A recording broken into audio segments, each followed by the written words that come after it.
morning po sa lahat. Ako po ay si Pastora Erlinda Amar Baladhay, isang sekretarya po ng Nuling Coffee Growers Association. Ako po si Mr. Terso Espanola, presidente po ng Nuling Coffee Growers Association. Kami po ay na-organize noong 2017 at nagkaroon kami ng mga officers at members na marami na kaming lahat dito na membro ng Coffee Growers.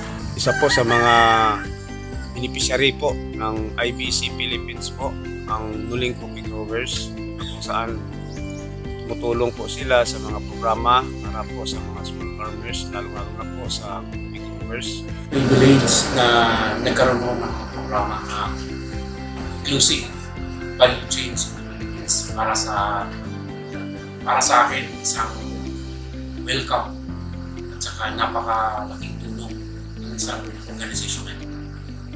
With your organization, we are so thankful that the farmer is being processed. Little by little, we will be strengthened the organizations at saka kung paano patakbuhin ang isang organization ay marami ang dapat titingnan. Value, tao, kanilang pamamaraan, production-wise, ay isa sa mga dapat titingnan. Sa ngayon, dahan-dahan na nakikita na namin ang kahalagahan ng isang organization. That's why they're so thankful na magkakaroon ng module training. Sinasabi ni Ma'am na magkakaroon ng modular training.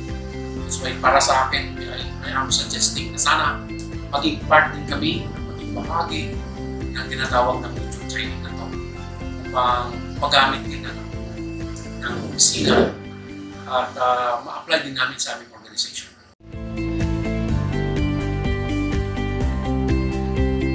Ako si Gilbert Visual, President sa Coffee Farmers Association of Inalaan. Salamat mi sa IBC sa natabang sa sa mga coffee farmer kasi lalo na sa among association assist mo. Kung kami lang lagi may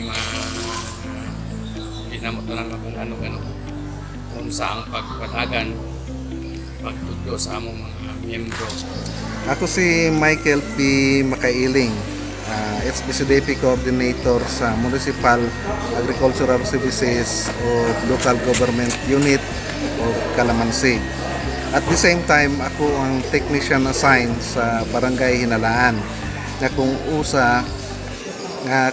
asa partner sa IBC Inclusive Value Chain Philippines nga nagatabang sa katawhan diri sa Barangay Hinalaan, ilabi na sa atong coffee growers diri sa Barangay Hinalaan.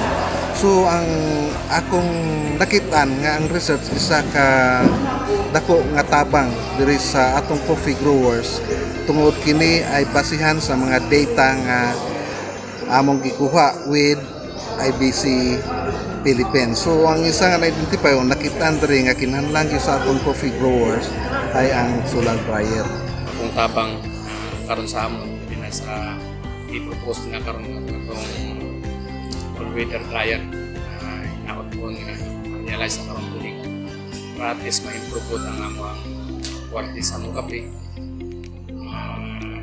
Ako na tabang ko sa farmer kasi sa pila na tuig ang among problema permito yung quality.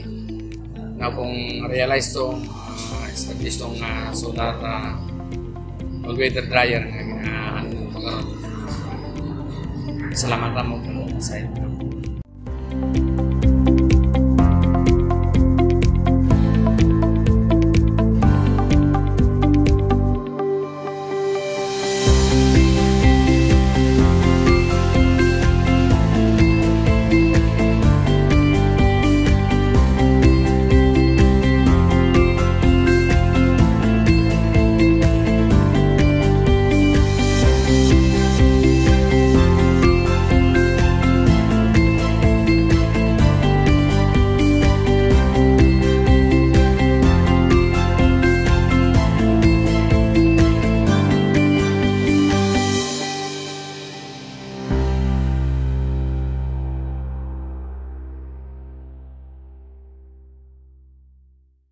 Salamat sa inyo ha. Hinaot pa nga